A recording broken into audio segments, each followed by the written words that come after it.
नमस्कार, आपल्या चॅनलवर तुमच्या सर्वांचे मनापासून स्वागत आहे। तर आज आपण बघणार आहे गुढीपाडव्याचे योग्य मुहूर्त आणि गुढीपाडव्याला कोणत्या साड्या घालाव्यात आणि गुढीपाडवा कसा साजरा करावा। तर गुढीपाडवा हा नववर्षाचा पहिला दिवस मानला जातो।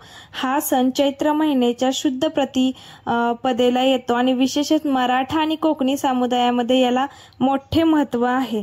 तर गुढीपाडवा हा काठीवर नवीन वस्त्र, साखरेची माळ, कडुलिंबाची पाने, फुलांचा हार आणि तांब्या, कास्य किंवा कलश लावला जात असतो। या दिवशी देवाला श्रीखंड, पुरी किंवा साखर गुळातले गोड पदार्थ, कडुलिंबाच्या पानाचा प्रसाद सुद्धा देवासाठी दिला जात असतो। गुढीपाडव्याचा मुहूर्त हा पहाटे 4:41 ते 5:27 पर्यंत आहे। अभिजित मुहूर्त हा दुपारी 12:01 ते 12:50 पर्यंत आहे। विजय मुहूर्त हा 2:30 ते 3:19 पर्यंत आहे। गुढीपाडव्या दिवशी इंद्रयोग तयार केला जातो। संध्याकाळी 5:54 पर्यंत हा प्रभाव। गुढीपाडव्यासाठी नवीन कपडे घालण्याची प्रथा आहे आणि हिरवा रंग विशेषतः महिलांसाठी शुभ आहे।